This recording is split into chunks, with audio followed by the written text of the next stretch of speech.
다비드가 그린 알프스를 넘는 이 나폴레옹이라고 하는 이 그림은 이 정복자, 승리자의 그 영웅적인 모습의 그 표상입니다. 아주 액자에 넣어놓으면 굉장히 그 기상이 씩씩하고 놀랍습니다. 근데 이 그림은 사실적이 아니라고 합니다. 나폴레옹은 알프스를 넘을 때 그 멋진 말을 타고 넘은 게 아니고 조그마한 노새를 타고 넘습니다. 또 군인들 앞에서 멋지게 지휘관으로서 지휘를 한 것이 아니고 혼자 뒤에 안전하게 넘었다고 합니다. 그림의 모습을 보면 정말 멋있습니다. 모자도 멋있고 그 망토가 지금 휘날리고 있고 이렇게 하는데 실제로는 나폴레옹은 뚱뚱하고 땅딸막한 그런 모습이었습니다. 이 말을 타고 있고 기상이 넘치고 망토를 걸친 모습은 세상 사람들이 생각하는 영웅의 모습이고 정복자나 승리자의 상징처럼 그 그림이 이렇게 우리에게 이야기하고 있습니다. 오늘 그 본문에 등장하는 백마를 타신 한 기사가 나오는데 이분은 만왕의 왕이요 만주의 주가 되십니다. 이분은 진정한 승리자가 되십니다. 이분은 세상 왕처럼 무력으로 온 세상을 다스리고 승리한 것이 아니고 말씀의 능력으로 승리했었습니다. 복음으로 사람들을 순종하게 하고 복종하게 했던 그런 진정한 승리자였다 하는 것을 알게 되고 악의 세력을 무찌르고 자기 백성들을 구원하고 그리고 전사로서 오늘 등장하고 있습니다. 대개 요한계시록에 예수님이 등장할 때는 어린 양의 모습으로 많이 등장합니다. 우리를 위해서 피 흘려 죽으신 연약한 그런 예수님의 모습, 연약한 어린 양의 모습이 등장하는데 이분이 역사에 인을 떼고 있는데 오늘은 그것과 완전히 다르게 강력한 모습, 백마를 타고 계시는 그런 승리자의 모습으로 등장을 하고 있습니다. 성도들은 항상 영적인 전쟁을 합니다. 전쟁이 없는 곳은 없습니다.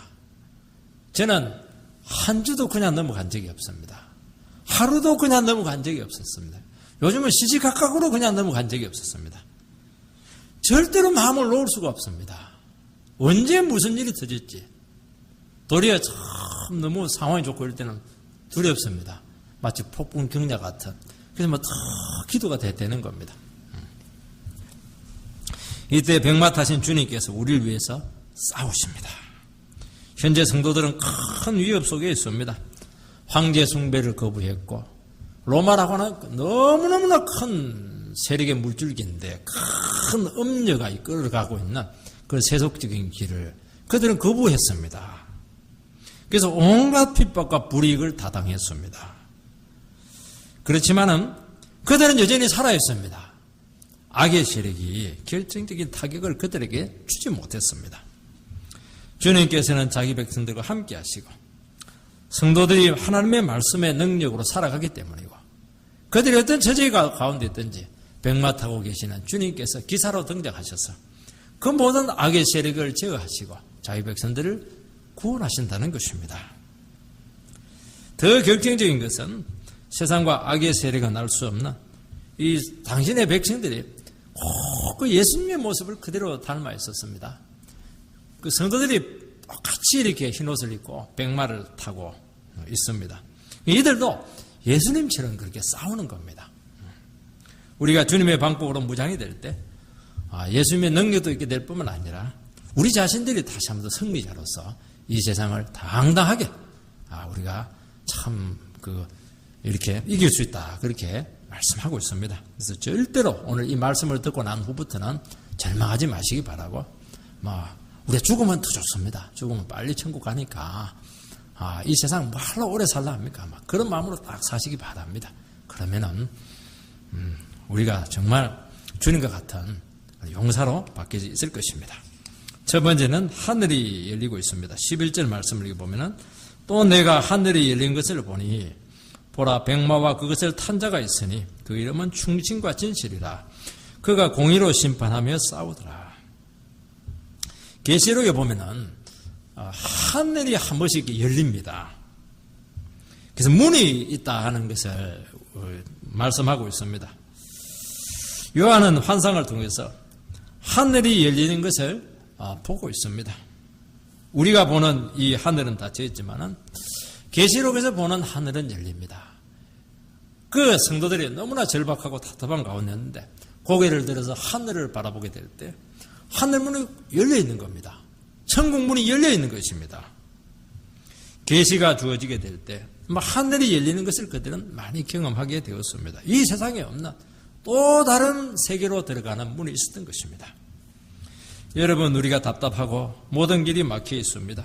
미래가 암담합니다. 갑자기 계시의 말씀이 열리면서 모든 닫혔던 것이 뚫리면서 하늘길이 열리는 것을 우리는 많이 경험하게 됩니다.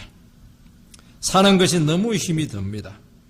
한 줄기 빛도 없습니다. 캄캄한 밤을 언제까지 걸어가야 될지, 이 삶이 언제 끝날지, 이 어둠의 터널을 언제 지나갈지 기약이 없습니다. 아마 인생에서 중요한 시험을 준비하시는 분들이 계실 것입니다. 기약이 없는 도전을 해야 될 때가 있는데 한두 번만에 탁 붙어버려야 되는데 한 서너 번 떨어지게 되면 대책이 없습니다. 벌써 징크스가 생깁니다. 이게 한계가 딱 드러나는데 벌써 나이는 들어갔고 다른 길은 점점 멀어지게 되고 취직하려고 해도 불리하고, 그러니까 한계를 느끼면서도 더 그 공부에 시험에 올인을 해야 되는데 이 시험도 기약이 없는 것입니다. 이때 얼마나 답답하겠습니까? 사정이 점점 딱해지고 절박해집니다. 그렇지만은 이런 가운데서도 돌파구가 있습니다. 그 돌파구가 뭡니까? 이 하늘문이 열리는 것입니다. 우리에게 하늘문이 열리면 돌파구가 있습니다. 자꾸 우리 사람의 문을 열려고 하는데요. 우리 주위에 있는 사람들 자꾸 찾아가가지고 하소연하고 이렇게 하는데, 그거 갖고는 절대로 안 됩니다. 더 다칩니다. 찾아가면 찾아갈수록 우리 주위의 상황들이 더 다치는 것을 알게 되면 그냥 하늘을 뚫어버려야 됩니다. 그것이 무엇입니까? 그것은 예배입니다. 시간이 없다 보니까 겨우 주일날 한 번 예배 드리게 되는데 참 그때도 마음이 갈등이 막 됩니다. 이 시간 공부해야 되는데 막 시간이 부족한데 그래도 막 안 오면 안 됩니다. 왜냐하면 답답해지거든요. 그 예배 한 번 실패하면 그냥 한 달이 가는 겁니다. 반드시 이 예배는 성공을 해야 되는 것입니다. 하늘을 열고 가야 되는 것입니다. 제가 오기 전에 대구에서 이제 목회를 부목사로서 했는데, 신방을 많이 했습니다. 정말 신방 많이 했습니다. 한 자매가 남편이 대책 없이 은행인데 참 좋은 직장인데 그냥 말도 안 하고 그냥 은행을 그만둬 버렸습니다. 일하기 싫다 이러면서. 그러면 새로운 직장을 잡으면 됐더니 직장도 안 잡았습니다. 부부관계가 좋지가 않아요. 그러니까 자매가 얼마나 힘이 들었겠습니까? 막막한 겁니다. 답답하고 대화도 안 되고 말이죠. 예수도 믿지도 않고 남편은 너무너무 스트레스를 많이 받아가지고 우울증이 막 그렇게 심해졌고 약을 먹고 있었습니다. 평소에 다니던 교회에서 예배를 그렇게 많이 드렸는데도 불구하고 하늘문이 안 열리는 것입니다. 예배가 뚫리지 않는 것입니다. 마음이 얼마나 답답했겠습니까? 그래서 막 어쩔 수 없이 그냥 저희가 있는 그 교회 금요 예배에 오게 되는데, 부흥 예배입니다. 금요 예배 때는 갑자기 하늘에서 불이 가슴에 막 떨어지더라는 것입니다. 번쩍 가슴이 뜨거워지면서 우울증이 낫게 되었고 겁이 안 나더라는 것이죠. 그리고 남편과 함께 과외를 하면서 지금도 잘 살고 있습니다. 그 맏딸인데 동생들이 다 어려워요. 그냥 그 장애 아들을 태어난 애도 있고 남편하고 이혼하기도 하고 사별하기도 하고 많은 일들이 있는데 그 다 데려와가지고 그 집안 전체를 다 살려놨습니다. 그 여집사님은 예배 올 때 그냥 안 옵니다. 그냥 설렁설렁 끌어서 오는 것이 아니고 얼마나 힘이 있는데 춤추듯이 와요. 진짜 춤추는 것 같아요. 와, 그렇게 예배 사모하는 사람들 처음 봤습니다.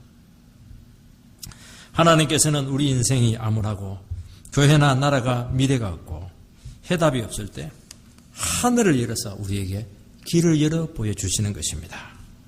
여러분, 이스라엘 백성들이 바벨론에 포로되어 있었을 때 그들에게 미래가 뭐 있습니까? 그들은 한순간에 나라 있고 재산 잃고 그냥 노예로 전락이 되어서 바벨론에 있는 그 강에 있는 광개수로를 건축하는 그런 노예로 그들은 쓰이고 있었습니다. 얼마나 답답했겠습니까? 고국으로 돌아갈 수 있는 길도 없고 돈도 없고 뭐 의지할 데도 없고 말이죠. 그래서 어떻게 합니까? 강가에서 우리는 이제 기타를 칠 겁니다. 이 사람들은 뭘 치냐니까 비파와 수금을 걸어놓고 막 무조건 막 우는 겁니다. 울고. 얼마나 처지가 기가 막혔습니까? 이때 하나님께서는 에스겔 선지자에게 하늘의 광경을 갑자기 열어 보여주십니다. 이스라엘 백성들에게 약속의 말씀을 주십니다. 너무 미래가 암담했지만은 두려워하지 말라고 하고 지금 역사의 수레바퀴를 지금 돌리고 계시는 분이 누구인지 알아라는 것입니다. 그리고 환상을 보여주고 있는데 그 환상이 무엇이냐? 하늘에 열리는 환상은 이 하늘에 있는 성전의 환상을 보여주는데 거기서 뭐 천사들이 움직이고 있고 하나님의 아들이 거기서 운행을 하고 있고 막 엄청난 환상을 보게 됩니다. 그러면서 이스라엘 백성들이 거기서 절망하지 않고 우리에게는 미래가 있구나. 언젠가는 여기서 구원이 되어서 다시 하나님의 땅으로 돌아가서 성전을 통해서 거룩한 예배가 회복이 되겠구나. 이 소망을 가지고 그들은 70년을 견뎌내었던 것입니다. 여러분, 스데반이 돌에 맞아서 죽고 있을 때 하늘이 갑자기 열리면서 하나님의 아들 되신 예수님께서 보좌 우편에 서서 계신 것을 보고 얼굴이 해처럼 빛났다. 그렇게 말씀하고 있습니다. 모든 고통을 이기게 했고 유대인들은 막 그를 막 그냥 모함을 해서 정죄를 해서 그냥 신성모독죄로 돌로 던진다는 것을 신성모독죄로 그를 죽이는 것입니다. 그러나 하늘 법정에서는 예수님께서는 스데반을 의인다고 받아주시고 돌을 던진 그들을 정죄하고 있다는 것을 알게 됩니다. 하늘 문이 열리니까 답이 있는 겁니다. 내가 망할 자가 아니고 내가 심판받는 자고 이들이 심판받는 자구나. 하늘이 열리니까 답이 있고 하늘이 열리니까 길이 있고 하늘이 열리니까 소망이 있는 것입니다. 이게 뭐냐? 하늘 문이 열리는 것이고 이 하늘 문이 열리는 곳은 어디냐? 우리가 주의 말씀으로 함께 모여서 예배드리는 이 예배의 처소에서 하늘 문이 열리는 것입니다. 그 예배를 실패하는 사람은 절대로 바른 길 가운데 걸어갈 수가 없습니다. 예배를 빼먹고 공부를 하고 예배를 빼먹고 어떻게 사업을 하고 예배를 빼먹고 그 말이 안 되는 거죠. 절대로 성공할 수 없습니다. 우리가 그래서 어떻게 하든지 우리가 하늘 문을 여는 그런 은혜가 되기를 바랍니다. 그래서 우리 성도님들은 예배 중에 말씀이 열리면서 하늘이 열리는 것을 항상 경험하시기 바랍니다. 그 순간 두려움도 물러가고 답답함도 물러가고 우리를 섭리하시고 다스리시는 주님을 고백하게 됩니다. 악과 싸울 수 있는 힘을 공급받게 되고 믿음으로 살아갈 수 있는 용기와 담력을 얻게 되는 것입니다. 다 망한 것 같은데 끝난 것 같은데 한 해의 텀이 끝난 게 아닙니다. 지금 너무 잘하고 있고 하나님께서 소망을 가지고 우리 계획을 이끌어가는 것을 보는 것입니다. 여러분, 하늘 문을 열 수 있는 방법은 딱 하나밖에 없습니다. 하나님의 말씀으로 믿음으로 반응하는 것입니다. 두 번째는 백마를 타신 분이 등장하고 있습니다. 하늘이 열렸는데 그곳을 통해서 백마와 그 타신 기사가 등장합니다.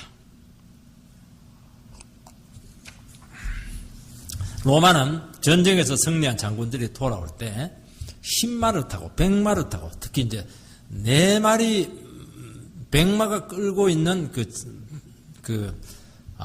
병거를 타고 수도로 들어오게 되어 있습니다. 예수님께서 100마를 탔다고 하는 것은 승리자라는 것을 이야기합니다. 이분은 하늘 위에 계시고 위풍당당하십니다. 언제라도 현실로 오셔서 싸우시고 승리를 주시는 전사가 되십니다.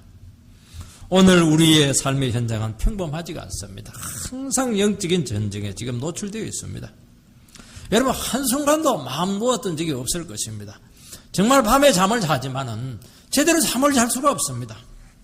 꿈에도 그냥 나타나가지고 그냥 악한 영들이 우리를 괴롭히기도 합니다. 용이 있습니다. 두짐승이 있습니다. 용이 뭡니까? 사단입니다. 두짐승이 뭡니까? 사단의 사주를 받은 악한 세력들인 거죠. 마귀들이고 악한 정권들이고 적그리스도고 이단들이고 이데올로기들이고 하나님을 대적하는 모든 악한 세력들이 전부 다 두 짐승으로 드러나고 있는 것입니다. 악한 영은 눈에 보이지 않습니다. 항상 하나님의 자리에 앉으려고 하고 있고 하나님의 말씀을 무력화시키고 있고 성도의 믿음을 막 약화시키고 무너지게 하고 그렇게 하는 것입니다. 성도는 말씀과 은혜로 무장되어야 싸울 수 있습니다. 악의 실체를 파악하고 영적인 차원에서 문제를 봐야 됩니다. 적을 잘 알아야 됩니다. 눈에 보이는 사람이나 현상은 절대로 적이 아닙니다. 우리가 아무리 절망적인 상황이 있더라도 그 상황에 빠지면 안 됩니다. 그 상황 가운데 있는 영적인 의미를 반드시 발견해야 됩니다. 그래서 영적 전쟁은 힘으로 하지 않습니다. 그 영적인 전쟁에서 더 중요한 것이 무엇이냐? 우리 영적인 세상 전쟁은 막 다른 사람을 망가뜨리고 내가 사는 것인데 그렇지가 않습니다. 영적인 전쟁은 파괴되거나 파괴된 것을 회복시키는 것이고 파괴될 소지가 있는 것을 파괴되지 않도록 어떻게 하든지 불씨를 살려서 너도 살고 나도 살고 우리 모두를 다 살리는 것이 이게 영적인 전쟁의 목표인 것입니다. 그런 게 어려운 것입니다. 내 혼자 사는 것이 아닙니다. 이게 다 살리는 것이고 교회를 살리는 것이고 이웃을 살리는 것입니다.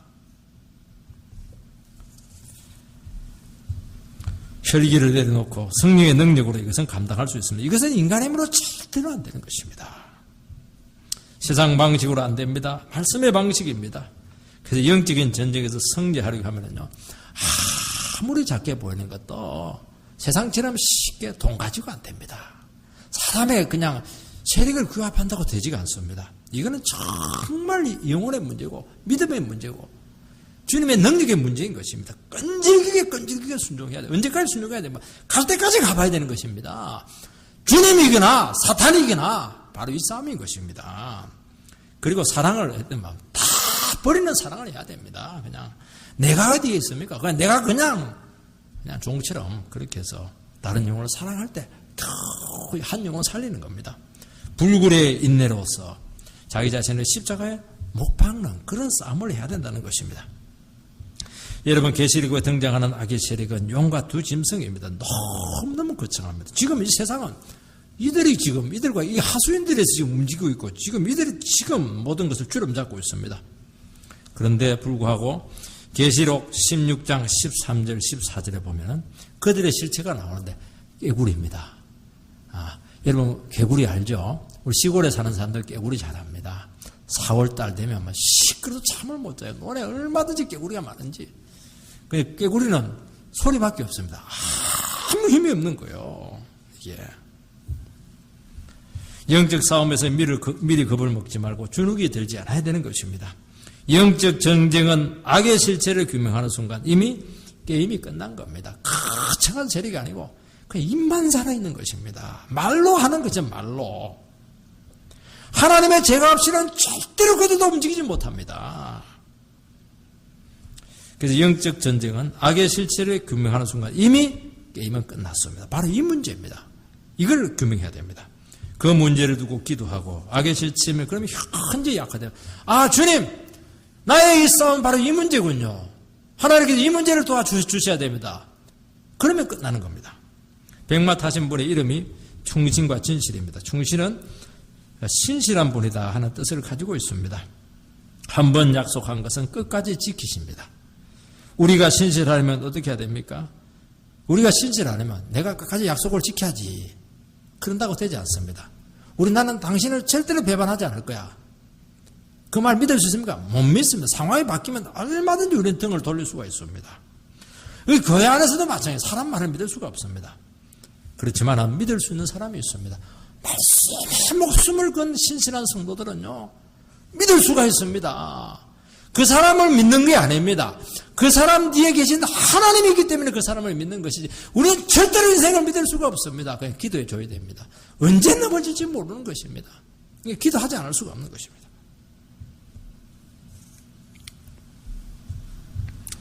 성도들이 신실하지 못하고 자기 생각이나 깨나 세상 방식으로 살아가는 것은 딱 하나밖에 없습니다. 결심이 약해서 그런 것도 아니고요. 말씀에 대해서 불분명하기 때문입니다. 하나님 말씀만 붙들면 믿음이 생깁니다. 처지나 형편에 상관없이 말씀을 의지하고 끝까지 자기의 길을 걸어갈 수가 있습니다. 여러분, 우리가 중심 대신 주님의 도움을 받으려고 하면은 말씀만을 의지하고 믿음으로 살아야 합니다. 세상 것 다 내려놔야 됩니다. 이것도 가지고 저것도 가지고 하려면 아무것도 안 됩니다. 오직 하나님 말씀 하나로 주님께서 세상을 창조했던 것처럼 하나님 말씀 하나로 영혼을 구원합니다. 요 믿음 하나 딱 가져야 되는 것입니다. 우리는 어려움이 오면 생각이 많아집니다. 어려움 되면요, IQ가 갑자기 막 얼마나 많아지는지 모릅니다. 평상시에는 공부하라고 하면 막 9시 되면 그냥 졸아버리는데, 어려움 생기면요, 1시 때도 잠을 안 자고 2시 때도 안 자고 새벽 3시에 일어나가지고 고민하고 IQ가 한 200으로 올라가는 것 같습니다. 얼마나 방도가 많은지요. 그러나 복잡한 마음을 내려놓고 우직하게 말씀을 의지하게 될 때, 그때 하나님의 도움이 나타난다는 것입니다. 이분의 이름은 진실입니다. 참된 분이십니다. 참된 것은 말씀밖에 없습니다. 여러분, 성경에 왜 나온 것은 진실하지가 않습니다. 그거 다 인간의 생각이고 그 좋은 견해입니다. 그것은.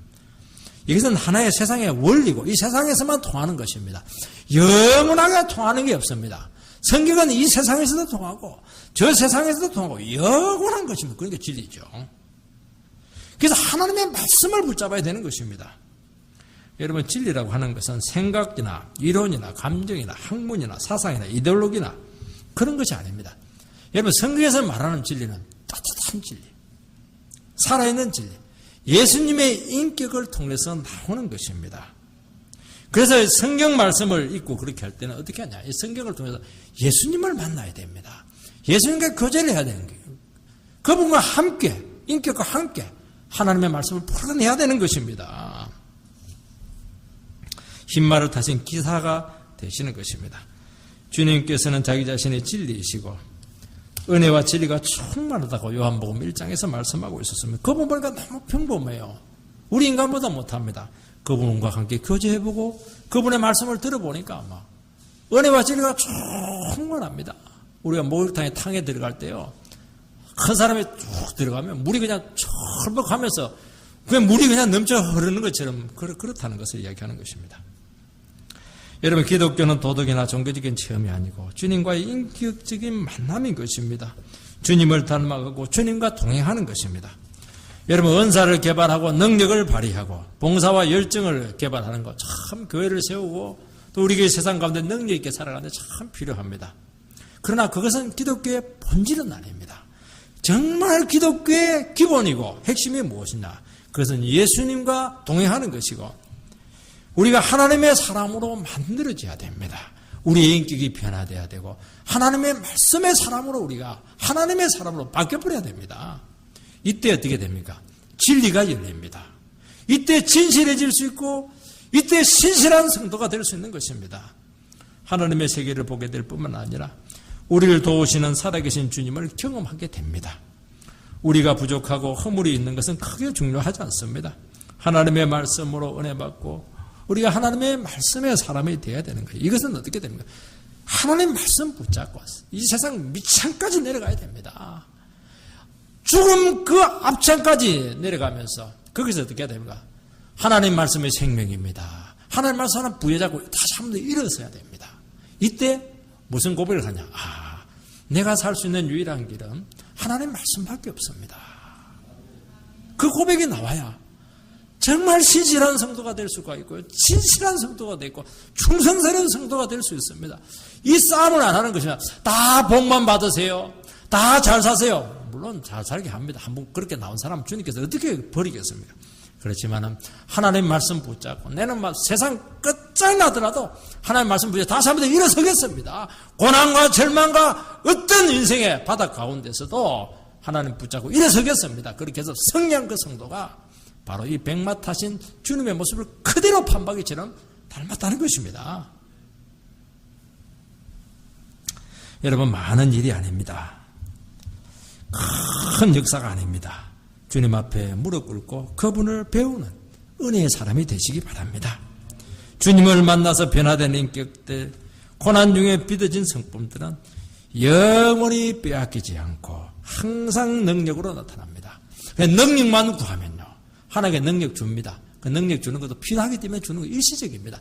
그러나 우리가 하나님의 말씀으로 빚어진 영혼들은요, 언제라도 능력이 나타나고 언제라도 축복이 나타날 수 있는 완전한 하나님 나라의 그런 축복의 셈을 우리에게 주님께서 허락하시는 것입니다.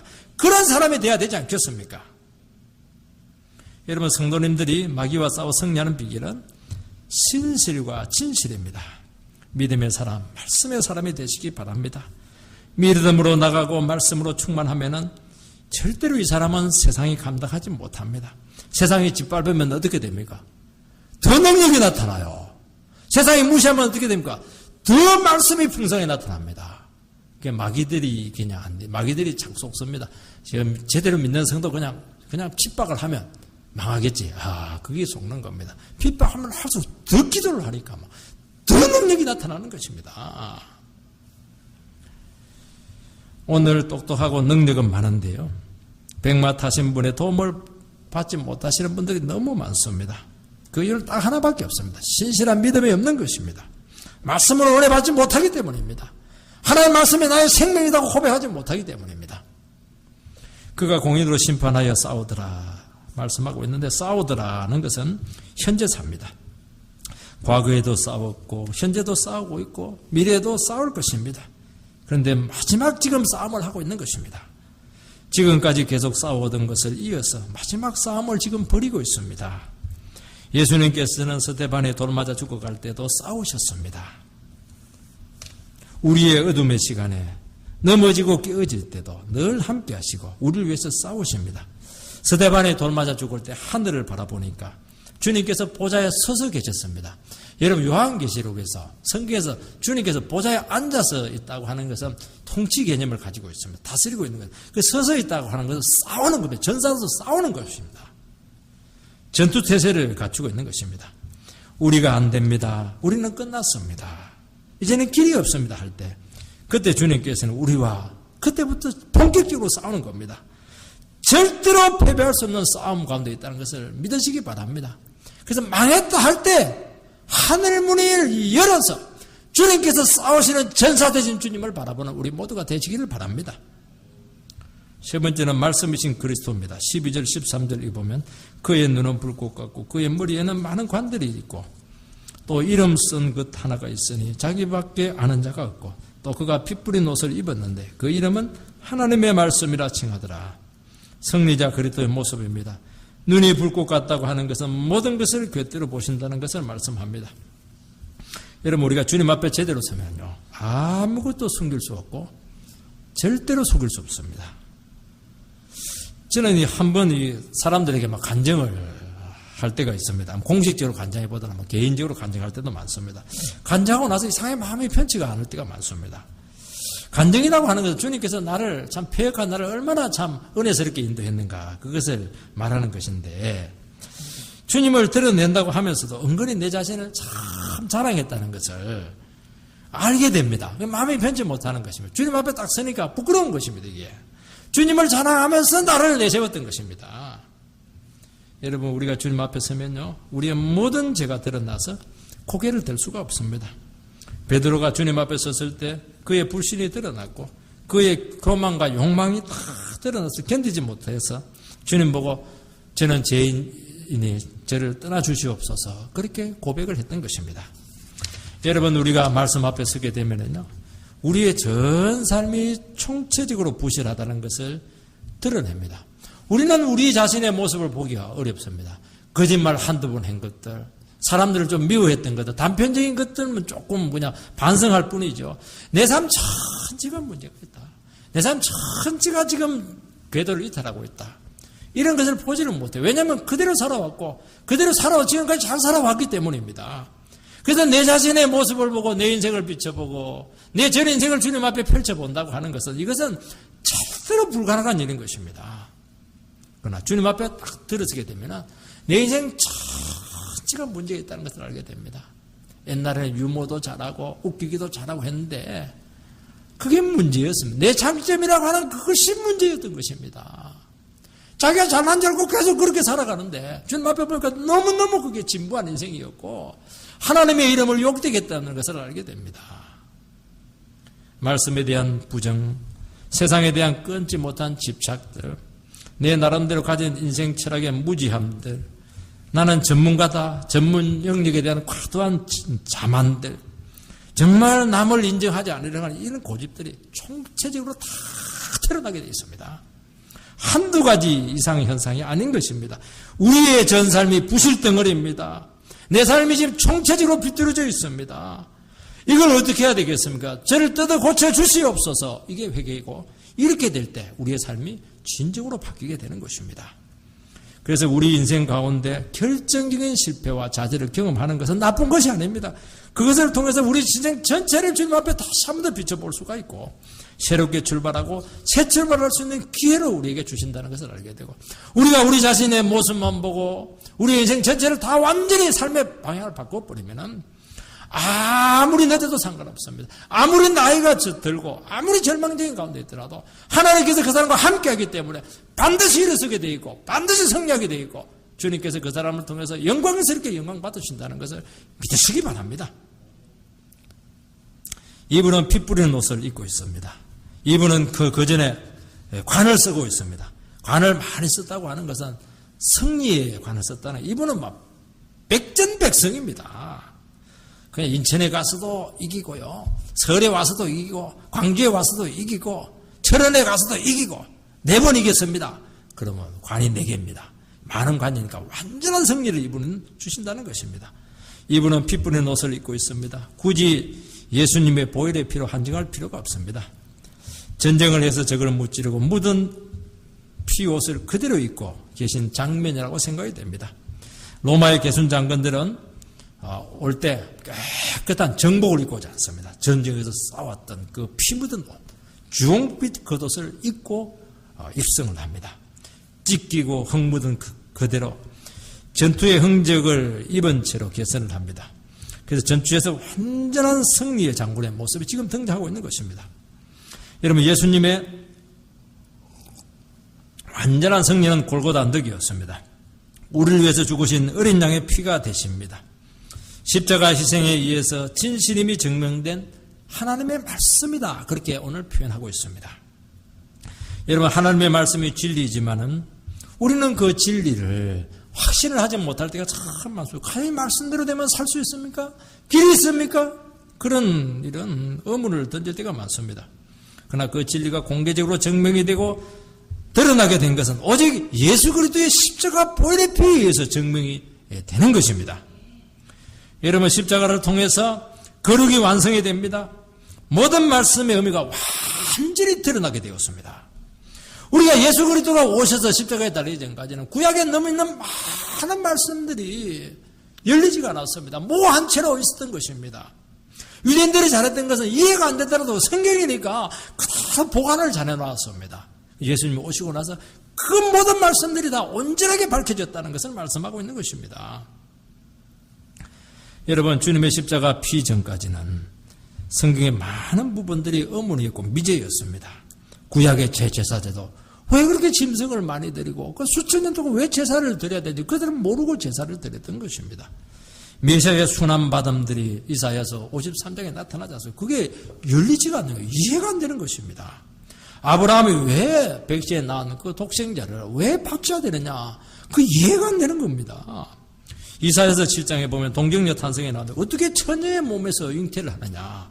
이게 도대체 풀리지 않고 이것을 왜 성경에 두었는가 알 수가 없었던 것입니다.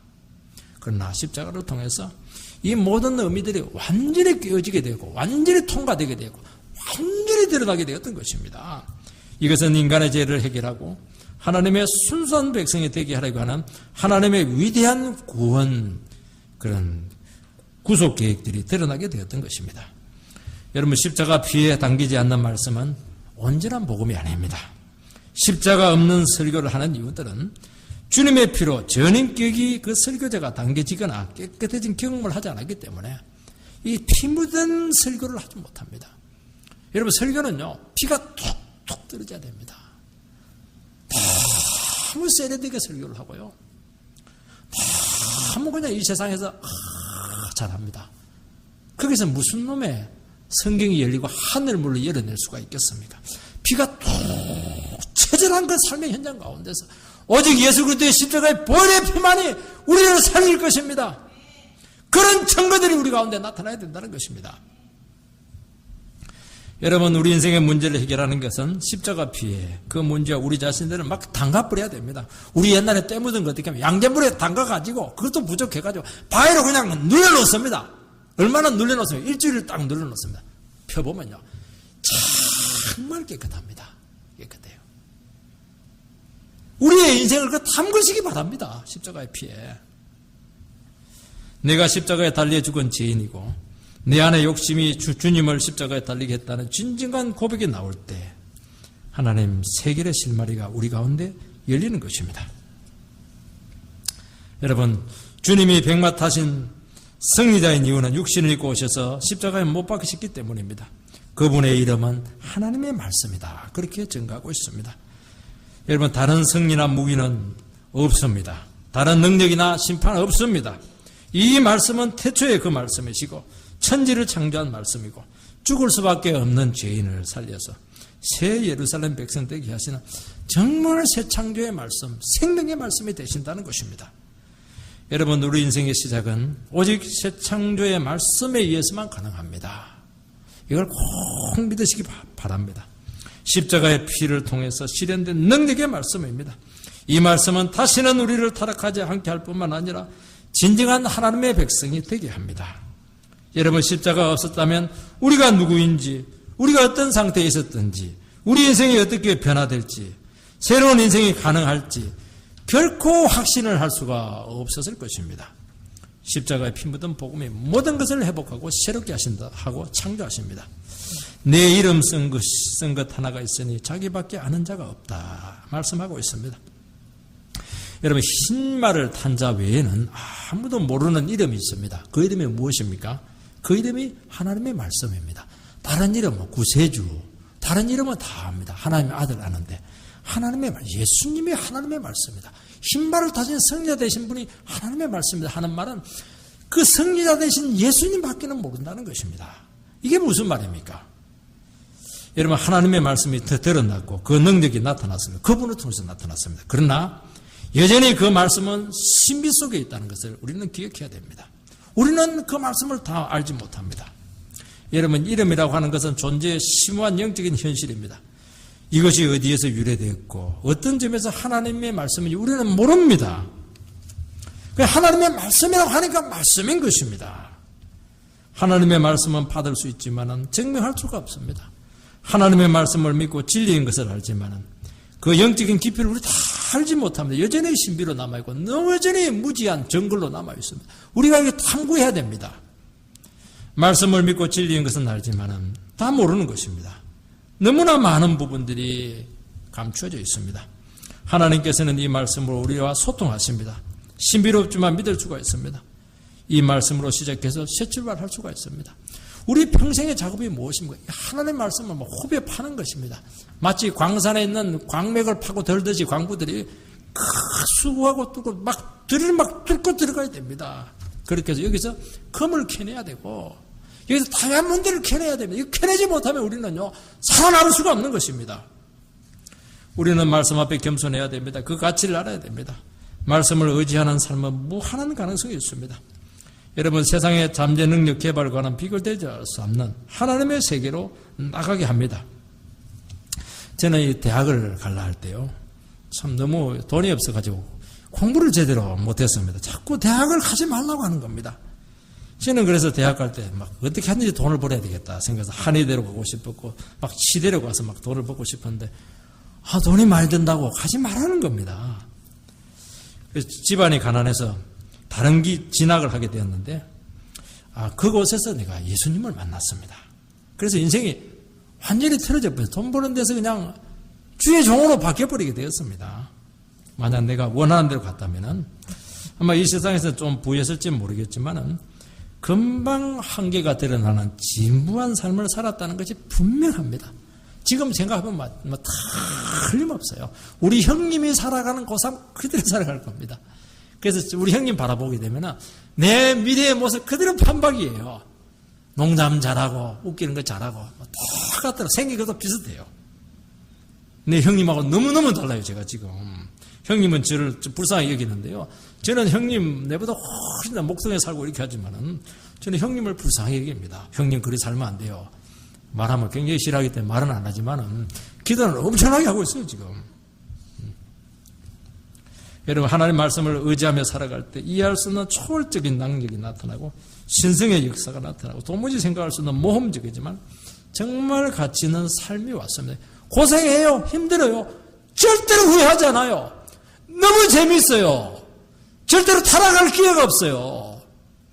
그리고 이게 살아나는 것 자체가 이미 가치가 있고 사람들에게 많은 이야기를 해주고 있고 사람들이 우리를 통해서 하나님을 그냥 발견했다고 그러고 참 어떻게 그렇게 살아갈 수 있냐고 그런 말을 무엇을 통해서 들을 수가 있겠습니까? 하나님의 말씀, 비밀스러운 이 말씀에 모든 비밀이 있었던 것입니다. 14절 말씀을 읽어보면 하늘에 있는 군대들이 희고 깨끗한 세마포 옷을 입고 백마를 타고 그를 따르더라. 성도는 하늘에 있는 군대로 표현합니다. 성도는 하나님 나라에 소속된 영적인 군사입니다. 성도는 세마포 옷을 입고 있습니다. 백마를 탑니다. 흰 옷을 입습니다. 승리자인 예수님의 모습과 똑같습니다. 우리는 예수님을 그냥 닮고 싶은 거예요. 소원이 뭡니까? 예수님하고 똑같아지는 것입니다.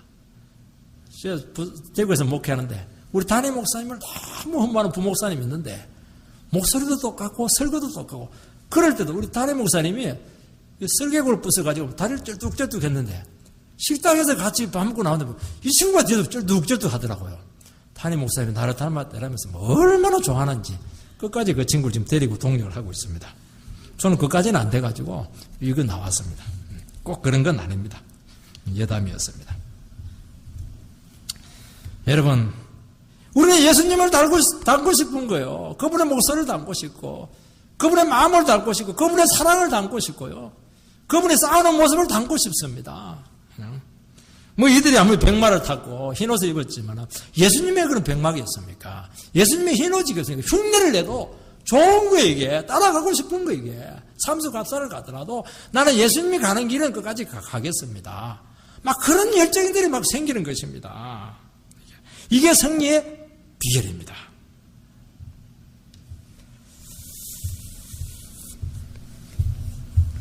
여러분 영적인 승리는 내가 신앙이 좋으나 얼마나 좋은지 내가 얼마나 헌신했는가 그거 달려있지 않습니다. 우리는 종종 서로 신앙을 비교하면서 내 신앙 때문에 승리했습니다. 내 신앙 때문에 이겼습니다. 그렇게 말하는데 물론 그 참 위로 차원에서 인정을 하지만 실제로는 그게 맞는 말이 아닙니다. 신앙은 전적으로 주님의 공로에 근거합니다. 우리가 주님 안에 있으면 승리하는 길입니다. 아무리 내가 능력 있고 똑똑해도 예수님 밖에 있으면 그 인생에 뭐가 건질 것이 뭐 있겠어요? 심판밖에 없습니다. 주님을 욕되게 하는 삶밖에 되지 못합니다. 기독교는 능력의 종교지 사상이나 개념이 아닙니다. 하나님의 능력 받아서 남보다 낮게 사는 것이 아닙니다. 주님 안에 들어가는 것입니다. 주님이 내 안에 들어오시고 내가 주님 안에 그냥 내가 주님 안에 들어와서 살고 주님이 내 안에 들어와서 그냥 살고 하나가 딱 되는 겁니다. 그러면 모든 일을 이루겠다. 그렇게 약속하고 있는 것입니다. 내가 싸우는 것이 아닙니다.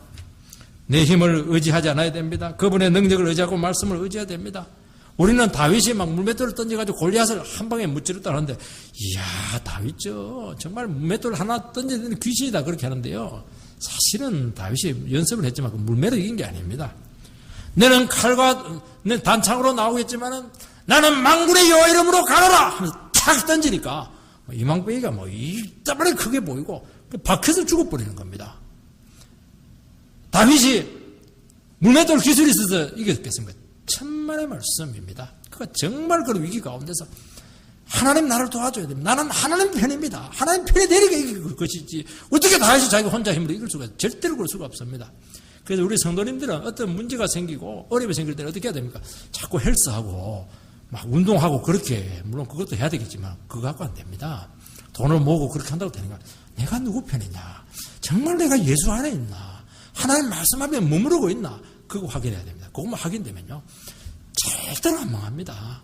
그리고 기도하지만 주여 세상은 나를 우겨쌈을 당할지 모르겠지만 나는 만군의 여호와 이름으로 이 세상을 돌파하겠습니다. 반드시 돌파하는 축복이 있게 될 것을 믿습니다. 그런 은혜로 우리가 승리하는 한 주가 되시기를 주의 이름으로 축복합니다.